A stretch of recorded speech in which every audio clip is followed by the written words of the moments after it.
Salut à tous, vous vous souvenez bien que j'avais fait une vidéo il y a très longtemps de ça, de très mauvaise qualité sur comment remonter une Gearbox version 2.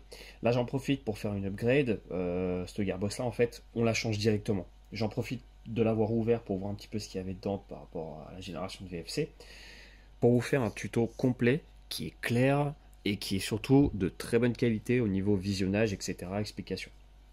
Alors on voit que j'ai tout démonté, tout éparpillé, rangé entre guillemets. En outillage et en accessoires, on va avoir besoin d'un chiffon, ça c'est le truc. Pinceau pour le graissage. De la graisse, donc la graisse au lithium ou de la avec du molybdène. Donc ça c'est voilà, j'utilise ça. De la graisse siliconée. Moi je l'ai en gros tube, mais je les mets dedans parce que c'est plus pratique pour le rangement. Donc c'est les trucs de voyage, hein. Vous trouvez ça à Carrefour ou les sacoches de voyage pour mettre les crèmes, etc. Moi j'utilise pour foutre les graisses. Un tournevis cruciforme, hop, pour revisser tout ça. Un chasse-goupille, une pince-bec, un paquet de chimes. Donc moi c'est toutes mes chimes, hop, triées pour faire le calage. La poignée moteur avec ses 2 ou 4 vis selon la marque, plus le cul-moteur avec ses 2 vis pour faire le calage. Moi, ce que je conseille également, c'est surtout ce boîtier, enfin ce type de boîtier avec tous les embouts, etc. Moi, je m'en sers énormément. C'est quelque chose qui va vraiment vous servir pour le remontage. Alors, en premier lieu, on va devoir faire le tri de ce qu'on va vouloir ou non.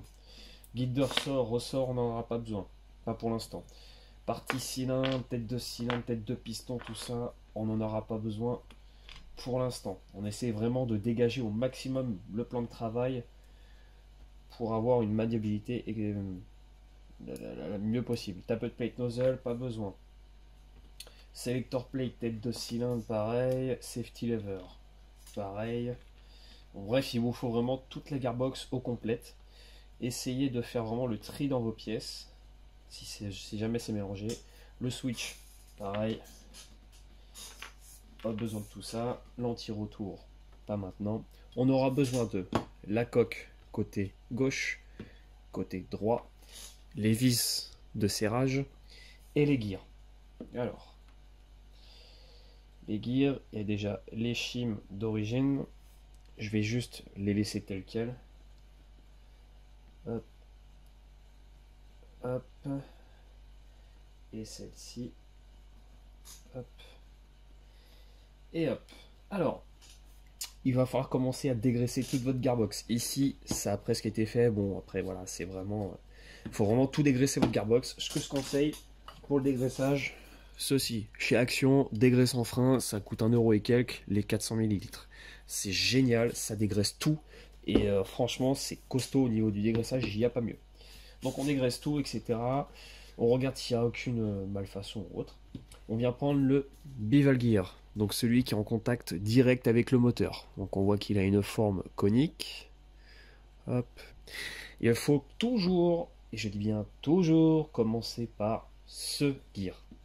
Pourquoi? Parce que quand vous allez caler d'abord votre spur gear, ok, d'accord. Mais le problème, c'est que il est calé tout seul, entre guillemets. Si vous mettez ensuite votre bevel gear et que le serrage, le calage est trop serré ici, votre bevel gear, vous aurez beau le caler comme vous voulez, ça ne tournera pas. Donc c'est pour ça qu'il faut toujours commencer par ça. Par celui-là, et encore, normalement, il faut commencer avec le réglage moteur. Donc on va voir ça. Vous allez voir, c'est tout con, il faut juste de la patience. Donc on va prendre tout d'abord le côté droit. Donc quand on regarde comme ci, côté droit. On place le bevel gear comme ceci, donc en place. Sans chim, sans graisse, sans rien. On vient le poser. Une fois que c'est fait, on vient prendre donc la poignée moteur. La poignée moteur, on vient mettre juste la vis qu'il faut, vu que l'autre avait gêné pour le moteur. Donc on vient mettre seulement la poignée moteur comme ceci. On vient visser, donc la vis qui correspond à la partie de la coque. Hop, on visse correctement, comme si on remontait. Tac. Et là, on va insérer donc le moteur. Peu importe le sens, on s'en fout. On l'enfonce, on vérifie qu'il coulisse bien. On vient fermer, hop, la plaque moteur avec... Ici, c'est une DTR, mais souvent, c'est des vis cruciformes. Donc hop. On vient visser les deux vis, ça c'est hyper important. Hop. Et là on va vérifier donc la hauteur du calage moteur. Alors, je vais zoomer.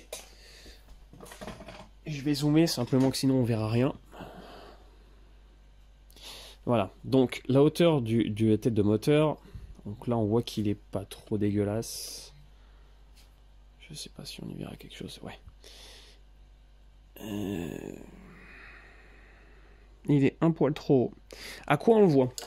Il faut prendre le bord ici du bevel gear, le faire correspondre au bord ici de la tête de moteur. Donc là quand on regarde, il y en a ici là, cette partie grise qui est juste là, elle est beaucoup trop haute.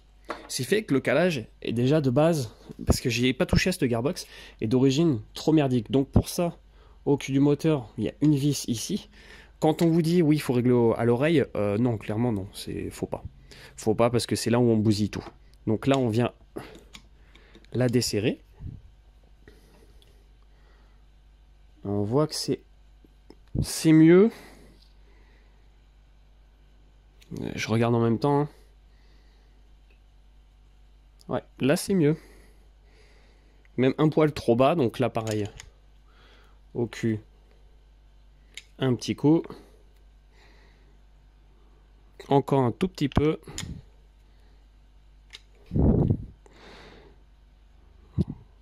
Et normalement, voilà, là on est pas mal. Il faut vraiment que ça soit à fleur. Pourquoi? Parce que votre réglage moteur se fera comme ça. Enfin, votre calage se fera comme ça. Même encore un tout petit peu. Voilà, là c'est nickel. Donc c'est comme ça qu'on fait un calage moteur. Ce n'est pas après qu'il faut le faire. Parce que c'est là où on fait toutes les conneries.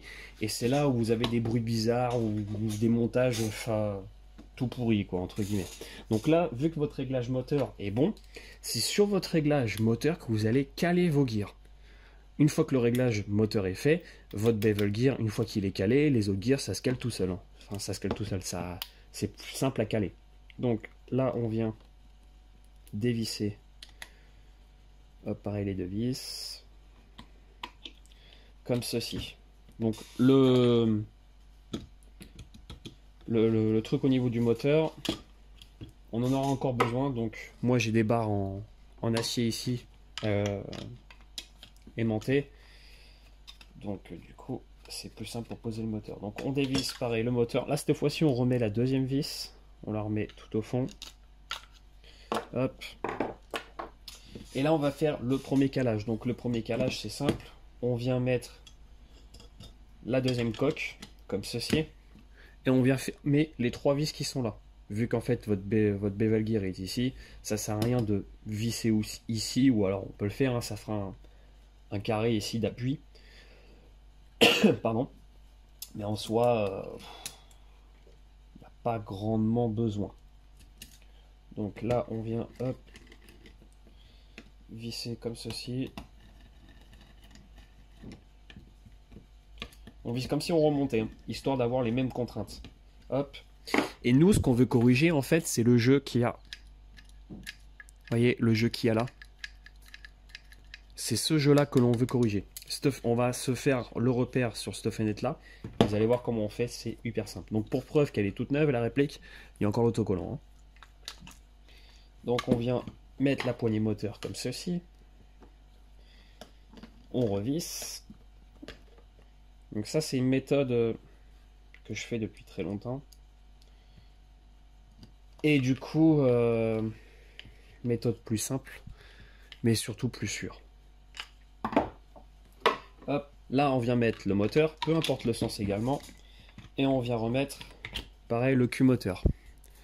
Là ensuite on vient, on visse. Si j'arrive à prendre le pas de vis là. Donc une fois que c'est revissé, truc tout con, pour vérifier si le calage est bon au niveau du moteur, donc là j'ai mis aucune chim, pour vérifier au niveau d'ici, donc on va vérifier le calage entre le bevel gear et le côté de la gearbox, et en même temps on va vérifier si le bevel gear colle bien la tête de moteur sans la serrer. C'est pour ça qu'il faut, sans trop appuyer dessus si vous préférez. C'est pour ça qu'il faut vérifier le calage d'abord sur ce côté-ci.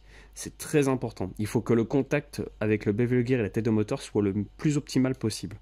Donc là, on voit qu'il y a bien 0,5 ou 0,6 mm de jeu. Donc pour ce faire, on redémonte. Et là, c'est pour ça qu'il est important de trier ses shims. Qu'est-ce que je fais? C'est ce que je fais. Donc là, on vient redémonter tout ça. Et on vient prendre une shim de 0,5. Je redémonte juste là. Hop.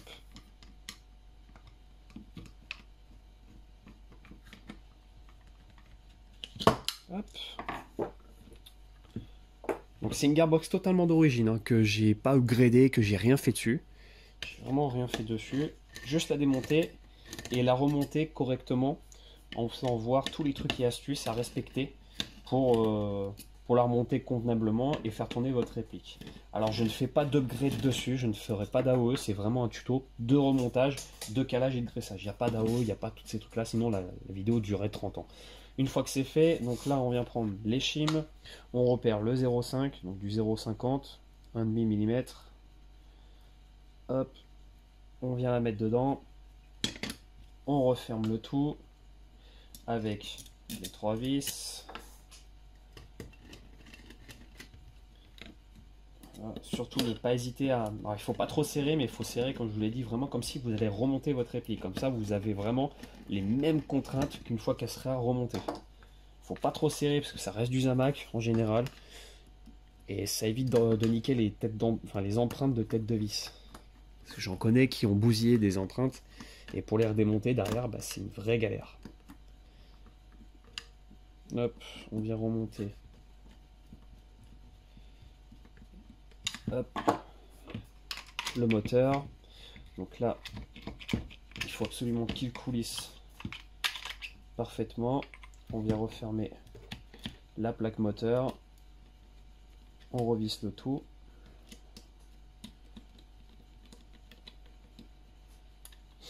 Hop, et là on vient vérifier. Voilà, déjà le jeu est nettement mieux. Il va manquer 0,15, 0,20, je pense.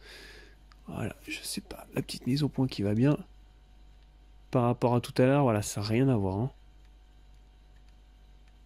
Mais c'est pas encore optimal. Donc, je redémonte, je recale. Je remets du 0 à 0,15 à mon avis. Et je vous fais voir ça. Donc voilà, là ici, on a vraiment quasiment plus de jeu. Alors, en fait, il faut vraiment que je sois posé pour vous faire voir. Mais le bevel gear, il a moins d'un demi-millième de millimètre de jeu. Il est vraiment bien calé. Une fois que c'est fait, même on peut le secouer, on l'entend pas. Faut pas qu'il soit serré à fond. Faut vraiment qu'il y ait le plus petit jeu possible. Parce que s'il est trop serré, vous aurez beau caler la vis derrière, ça fera un bruit dégueulasse, ça sera mal calé. Et au risque de bousiller la tête de moteur. Donc on veut pas ça, nous ce qu'on veut c'est que ça soit vraiment bien calé. Donc une fois que c'est calé correctement, hop, on vient enlever une bonne fois pour toutes le moteur. On enlève la poignée moteur. Hop, comme ceci.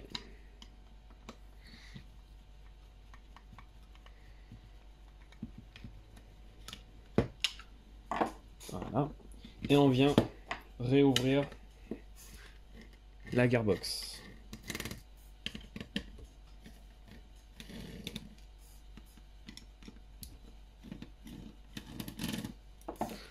Voilà, avec les 3 vis, on les remet dans l'ordre si on ne sait pas où est-ce qu'elles vont. Donc une fois que c'est fait, elle est réouverte, il va falloir caler. Enfin moi je l'ai réouverte, de toute façon il va falloir la recaler ici. Donc pour ce faire, moi je l'ai réouverte hein, mais on peut la laisser refermer, juste revérifier le calage de l'autre côté. Donc je vais vous faire voir ça. On referme. Hop. Et vu que le calage est fait sur ce côté-ci, il va falloir passer en bas. Donc pour ça, vous voyez, même si je pose, rien que le petit doigt ici, on voit l'énorme jeu qu'il y a. Donc il y a facile 0,7, 0,8 au minimum. Donc là, on redémonte.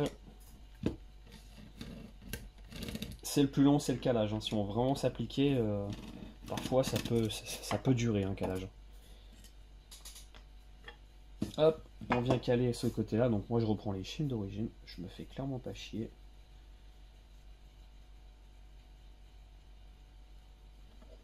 Et je pense qu'il faut bien du 0,7, 0,8, voire 0,9, hein, à mon avis. Pareil là. J'essaie de faire les mises au point le mieux que je peux. Hop. Et là, on vient vérifier. Ça tourne librement. On vérifie le jeu qu'il y a. Il est très léger. Et on voit, ça tourne parfaitement. Il faut faire la même chose sur tous les gears. Donc pour ça, j'ai déplacé la caméra, ça sera plus simple. Donc là pareil, on enlève les petites vis qui vont bien. Là, on y verra beaucoup mieux. Hop, on réouvre. Donc là on peut enlever le bevel gear. Et on vient caler cette fois-ci le spur gear. Le spur gear, lui, démultiplie la force du moteur.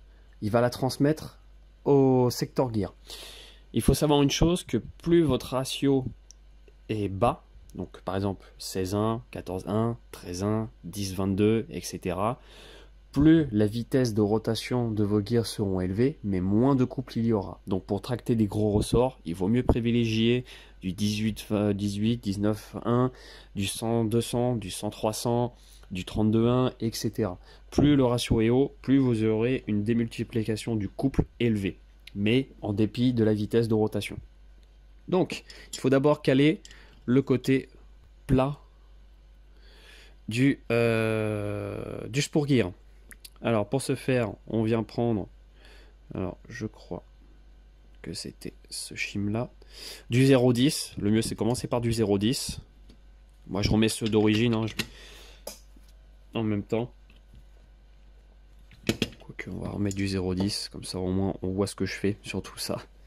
Donc hop, le 0,10 j'en ai pas énorme mais j'ai de quoi faire. Hop, on le met sur l'axe. Bien important, c'est de tout dégraisser. Ouais, vous voyez, ça ne tourne pas. Donc on va passer à du 0,15. Hop, 0,15, c'est ceci. On met... On a juste à les laisser tourner à plat. Hein. Si on voit que voilà, ça frotte, on passe sur du 0,20. Et si c'est ainsi de suite, ainsi de suite, ainsi de suite. Et si ça va toujours pas, on monte jusqu'à temps que ça ne fasse plus de frottement. Donc on va passer même à 0,30 même, vu comment ça frotte. Allez hop, 0,30 et on voit ce que ça donne. Voilà. Donc c'était du 0,30 qu'il fallait. Là on n'a plus qu'à refermer la gearbox.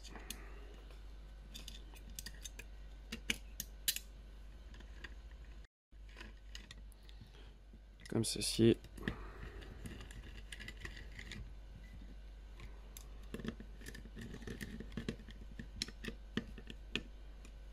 Et on vient vérifier si ça tourne. Alors là, c'est super simple. Déjà, rien qu'en le tournant comme ça, on voit le gear qui bouge. Donc, c'est-à-dire que déjà, ce côté-là est bien calé. On prend une pointe, ou un chasse-goupille, ou que sais-je. Voilà. Et on vient le faire tourner. Si ça ne fait plus de bruit, à plat, bien sûr. Hein, parce que c'est... voilà. Voilà. Et on voit que ça tourne parfaitement. Là, on vient vérifier par ici. On pousse et là on voit déjà il y a un énorme jeu. Sinon, deuxième méthode, on la retourne et on vient pousser le spur gear directement. Et là on vérifie, là ouais, il y a un énorme jeu. Donc pareil, on redémonte encore une fois. Hop.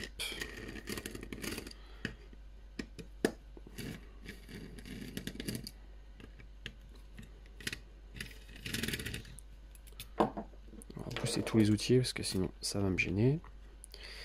Et là on vient corriger pareil. Donc là je pense que déjà ça c'est déjà pas mal.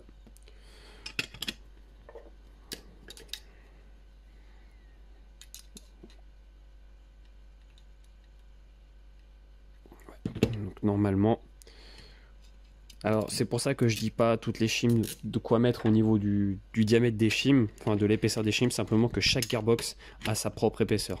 On peut très bien mettre du 0,10 sur celle-ci, sur une autre VFC on peut très bien mettre du 0,20. C'est jamais de la précision ultra fine.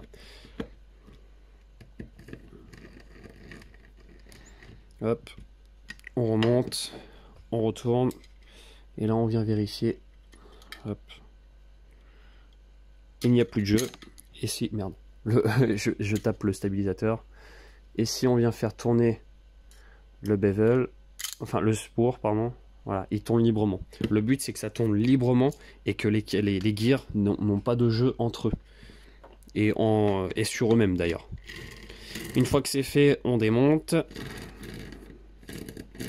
On va vérifier si le calage est toujours bon. Alors pour ce faire, on fait attention aux shims, des fois à rester collé ici. On vient foutre le spoor gear, le bevel gear. On remonte le tout. Il faut pas que ça frotte. Hop.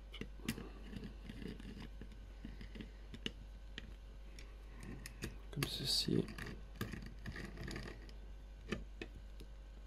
Voilà. Et là, on vient faire tourner le tout. Donc ça tourne sans difficulté. Ouais.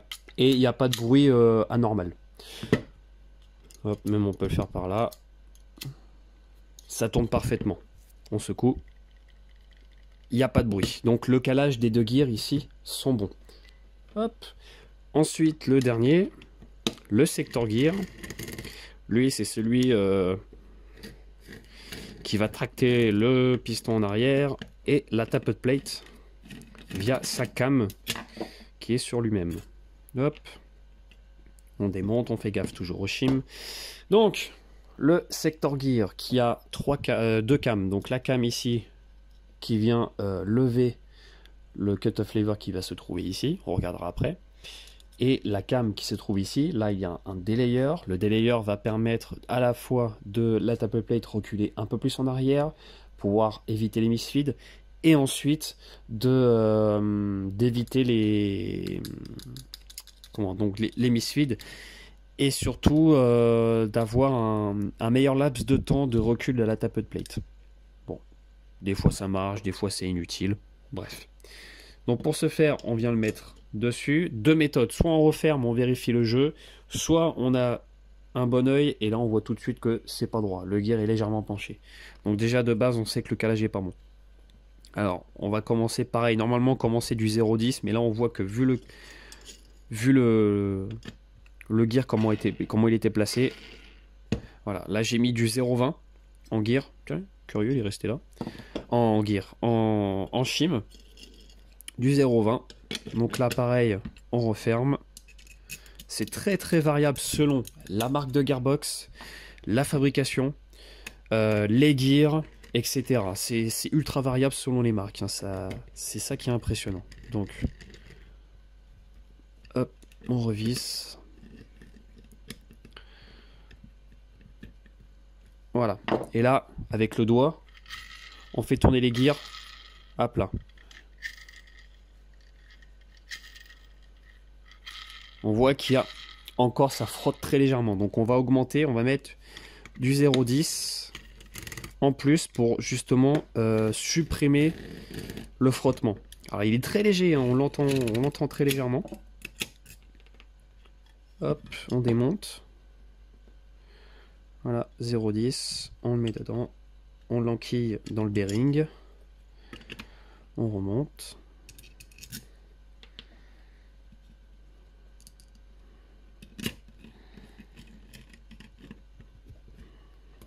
Hop. Alors je sais c'est long, mais il n'y a pas le choix. Si vous voulez vraiment suivre à la lettre comment remonter une gearbox correctement, sachant que moi j'ai ma page, je fais de l'upgrade, donc je sais de quoi je parle. Voilà, ça c'est un bruit de frottement normal des gears. Et ça tourne librement.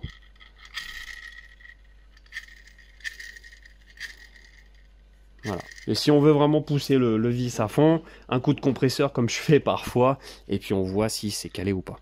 Là, en poussant le gear ici, en dessous, en poussant vers le haut, on entend qu'il y a encore un très léger jeu.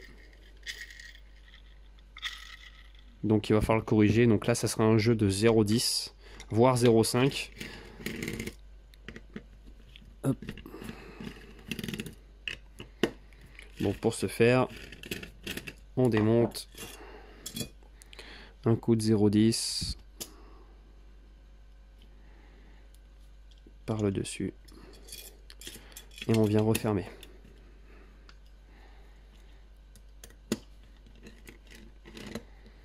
Hop. Hop. Et voilà. Et là, les gears tournent toujours librement et le jeu est totalement supprimé. Voilà. Donc déjà, on a calé nos gears, plus la hauteur des têtes de moteur, puisqu'on a commencé par ça. Donc là, on va tout enlever, parce qu'il va falloir remonter les autres choses. Mais avant, il va falloir graisser le tout, avant de tout remonter. Donc les shims, on n'en a plus besoin, on remet, hop, loin d'ici, pour éviter les conneries. On fait attention aux shims, à ne pas niquer notre calage, parce que sinon, faut tout recommencer. Et là, c'est moins drôle. Hop, donc on a le calage qui est bon. Alors, ensuite, on vient enlever les gears. Hop. Et hop. Une fois que c'est fait, alors il va falloir remonter le selector plate. Alors le selector plate, lui, va agir sur deux choses. Là, premièrement, il va agir sur votre sélection de tir. Donc soit semi, soit full. Donc semi, ça sera ici, full, ça sera là.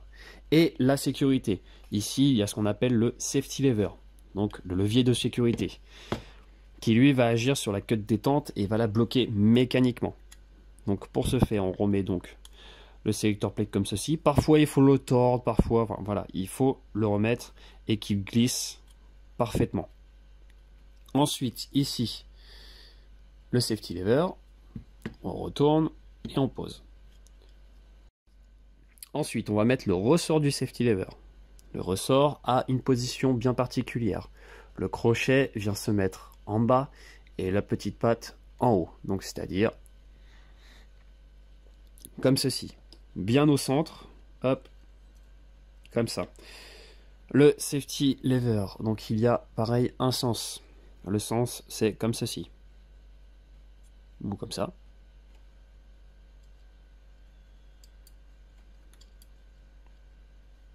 Non. Hop. Comme ceci.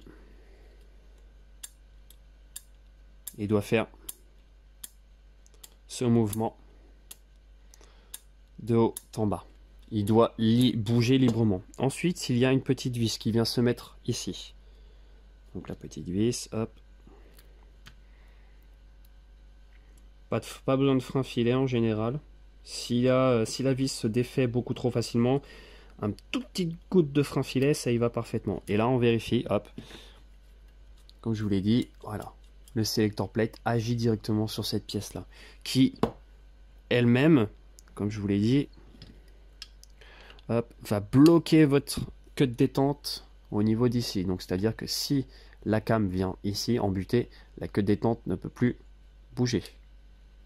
Voilà, vraiment tout con, hein. C'est simple, mais c'est très efficace, ça fonctionne parfaitement. Une fois que tout ça est fait, on va remettre, hop, on va prendre le bloc électrique avec sa vis de maintien et le cut-off lever. Le cut-off lever, c'est la pièce qui va vous permettre de passer, de faire du semi, tout simplement, avec son ressort et sa vis. Donc le cut-off lever, il vient se mettre hop, ici. Le mieux, c'est de pousser un tout petit peu le selector plate on vient mettre en place la petite butée à l'intérieur du trou. Hop. Comme ceci, et on vérifie qu'elle peut bouger librement. Si oui, alors on va pouvoir remettre la vis. Hop, dans le trou prévu à cet effet.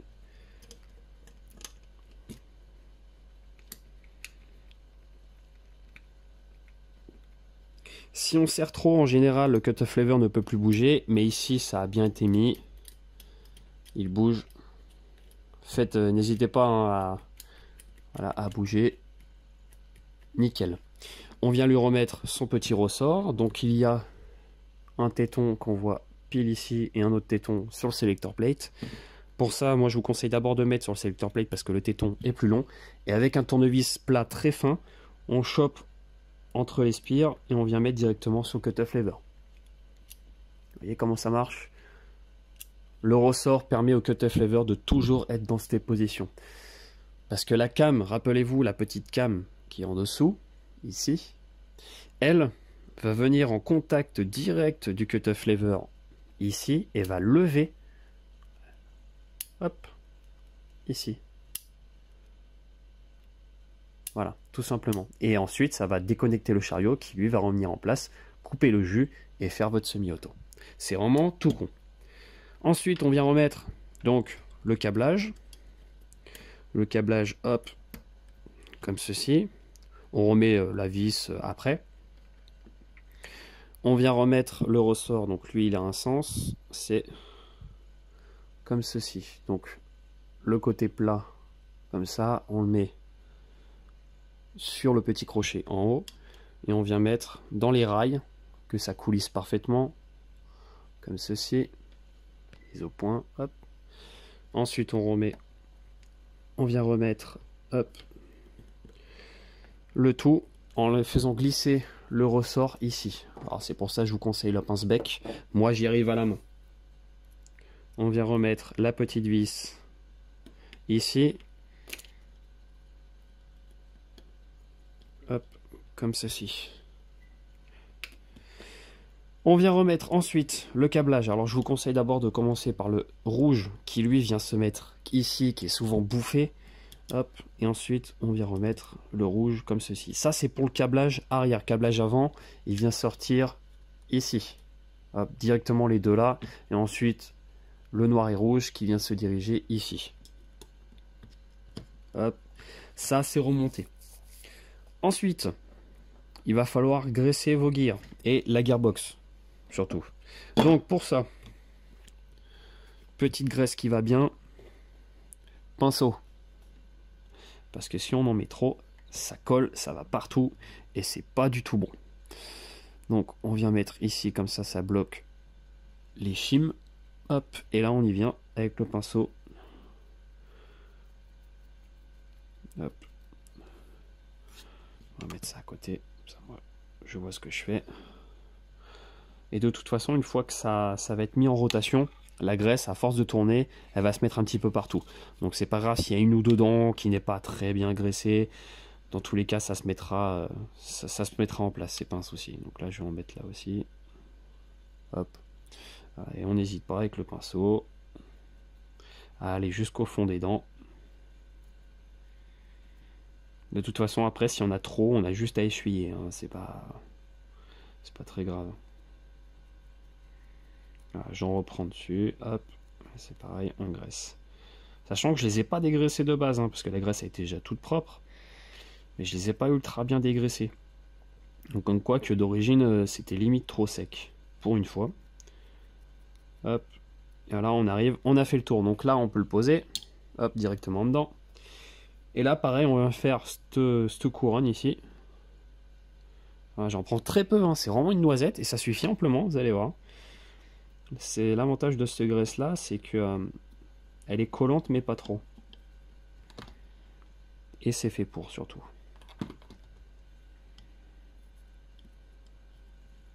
C'est pas grave si on a ici hein, sur le plat, c'est pas très grave. C'est juste que c'est pas esthétique. Hop, une fois que c'est fait, pour ceux qui sont tatilleux comme moi, un coup de chiffon ici. Hop, et un coup de chiffon ici. C'est quand même plus propre. Vu que c'est graissé ici et ici, et vu que quand ça va tourner, la graisse va se mettre partout sur vos dents. Donc il ne sera inutile de graisser ici. C'est complètement inutile. Il faudra juste graisser, hop, ici. Pareil, on n'hésite pas à bien en mettre de haut en bas des dents, hein, surtout. Vu la vitesse où ça tourne. Hop. Faut juste faire gaffe à ne pas trop en mettre, surtout si vous avez un Titan ou un MOSFET à capteur optique, donc le Perun, le T238 que tout le monde commence à connaître sur AliExpress, etc. Évitez d'en mettre beaucoup, beaucoup. Évitez d'en mettre un peu trop. Parce qu'après ça se fout sur les capteurs et après ça crée des erreurs, il faut nettoyer, il faut tout redémonter, etc. Donc là il y en a assez. On vient le mettre de côté. Il faut prendre l'anti-retour. Donc pareil, l'anti-retour plus son ressort. L'anti-retour a un sens, vous voyez ici. Et le ressort a un autre sens. Donc il y a un méplat sur l'anti-retour qui est là. Enfin, un crochet du ressort, tac tac. Si on prend comme ceci, l'anti-retour, hop, on a le crochet qui vient faire le tour. Et comme ceci. On vient lui mettre un petit coup de graisse, un tout petit peu, pas beaucoup, hop, juste comme ceci. On vient le poser, hop, comme ceci, de façon à que quand on appuie dessus, il revienne, vous voyez, tout seul. Tac. Donc là, pareil, je lui mets un petit coup de graisse ici. Et là, on va pouvoir mettre, hop, pareil, la graisse ici. Et là, on va pouvoir mettre votre bevel gear. On passe ensuite à la tapered plate. Donc la tapered plate a un sens de ressort, c'est-à-dire comme ceci. Hop, de là, on vient graisser, hop, le bec de tête de cylindre. Voilà. On vient remettre le nozzle. La graisse vient se mettre sur le joint, etc. On vient remettre la tapered plate. Vu que c'est déjà graissé, pas besoin d'en refoutre sur la tapered plate. Hop, on vient replacer le tout correctement. On enlève le piston parce qu'il va falloir aussi graisser les dents. Mais ouais, contact, mouvement, graissage. Là pareil, on en met. Normalement il faudrait 2 graisses, mais franchement ça sert à rien.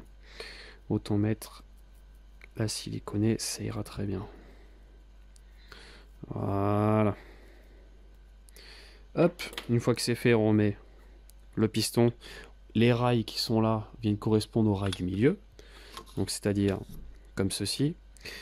Pour faire le test d'étanchéité finale de la gearbox uniquement. Je parle bien de la gearbox. On vient. Ah, celui-là, il se met pas comme ça. Là, c'est curieux. Il vient se mettre comme ceci. D'habitude, il se met pas comme ça. Bon, enfin bon. Voilà, il vient se mettre comme ceci. Le plat en bas, les spires ensuite ici. Pour faire le test, on bouche avec la tapered plate comme ceci. Vu que c'est au repos que ça se fait, l'étanchéité. On bouche, on tire, bon, ça nickel. Et on pousse. Étanchéité nickel. Voilà, donc les FPS seront normalement constants.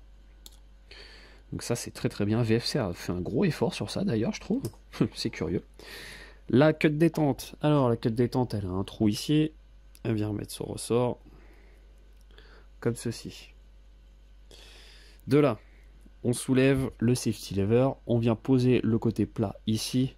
Sur le côté plat de la gearbox ici. Donc comme ceci, et là on vient simplement la mettre qu'elle fasse un mouvement comme ceci pour faire contact ici. Là c'est les lamelles de contact, c'est ce qui va envoyer le jus à votre moteur, tout simplement. Une fois que c'est fait, soit vous avez une gearbox type QD comme celle-ci, soit vous avez une gearbox type standard. Donc pour ce faire, c'est super simple, on vient prendre une pointe ou n'importe, on l'enfonce au cul du guide de ressort, on pousse et on vient refermer comme ceci. Une fois que c'est fait, on maintient le tout et là on vient refermer en mettant le doigt ici, on tient le cylindre et on referme. Là j'ai pas besoin de le faire vu que c'est une type QD, donc on vient enlever tout le bordel, on se fait pas chier, on fait attention au câble, on remonte le tout comme ceci. Alors on voit que tout ne correspond pas bien. Avec la pointe, hop, on fait bouger un peu tout. On regarde, hop, hop, où est-ce que ça coïncide pas. Hop, avec la pointe, pareil, on n'hésite pas. Ici, c'est bon. On vient remettre nos vis. Hop, faites attention, des fois, les grandes vis ont des têtes fraisées, d'autres des têtes standards. Hop, on remet ça comme ça.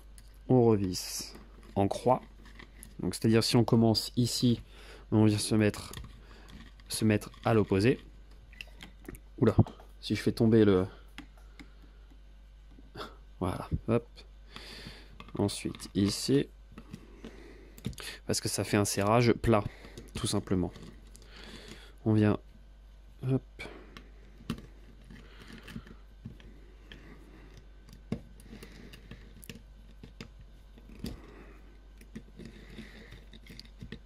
Hop. Et hop. Donc là, normalement, c'est monté. On vient remettre notre petit guide de ressort qui va bien. Comme ceci. On a les deux ergots, on les fait passer en haut. Et ensuite, on vient tourner jusqu'à temps qu'ils se verrouillent. Donc là, c'est bon. Et là, mon but, c'est juste de tester et de voir si la gearbox tourne. Donc pour ce faire, je vais juste... Donc ça, c'est bon, ok. Remettre le corps.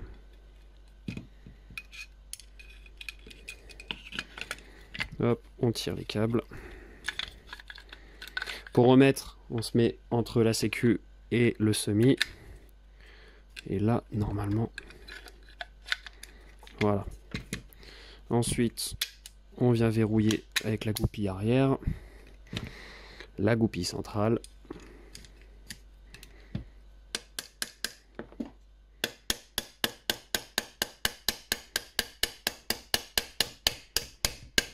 Hop. C'est en plastique, hein, ça risque rien. On vérifie que les sélecteurs, c'est bon. On remet hop, la poignée moteur en faisant bien attention au passage des câbles. Donc ils viennent se mettre dans les deux trous, donc à gauche et à droite. Des fois la polarité est inversée selon les fabricants et selon les montages. Et là on vient remettre les vis. Il faut juste que je voie ce que je fais. Hop, on remet les 4 vis ou les 2 vis selon pareil les manufacturiers de réplique. Des fois c'est 2, des fois c'est 4. Sachant que 2 va très bien en soi, il n'y a pas besoin de 4 vis, hein. C'est vraiment pour titiller. Hein. Hop, une fois que c'est fait, le câble qui est ici, on le passe tout au fond. Mais vraiment, il faut vraiment le faire passer comme une boucle, comme ceci. Donc les deux câbles ressortent là. Le noir en bas, le rouge en haut. Le moteur a le rouge, donc ici. Si je le mets là, ça ne correspondra pas. Si je le mets comme ceci, ça ira bien. Donc le rouge en bas à gauche. Vous voyez, ça coulisse. Donc on met d'abord la polarité négative, donc câble noir. Hop, et ensuite, on vient faire passer par-dessus. Hop, le câble rouge. Et on vient le plaquer comme ceci. Une fois que c'est fait, on prend le cul-moteur. On referme comme ceci. Et on vient remettre nos petites vis de fixation.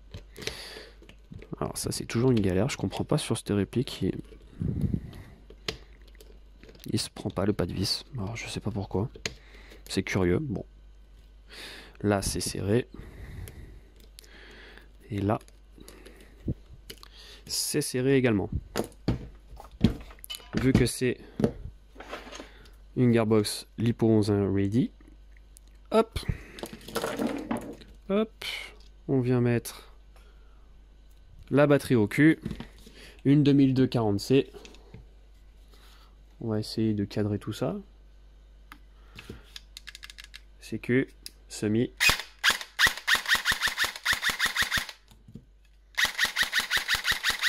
Et en auto.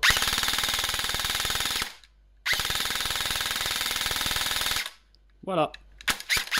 Vous savez désormais remonter votre gearbox. C'est tout con. Je vais pas remonter la M4 parce que moi, il faut qu'elle soit démontée pour l'upgrade. Pour ceux qui connaissent, Retro Arms. Voilà.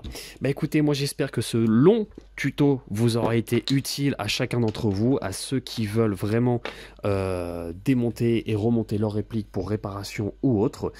Je vous remercie d'avoir vu cette petite vidéo et puis moi je vous dis à bientôt pour un autre petit tuto. Ciao!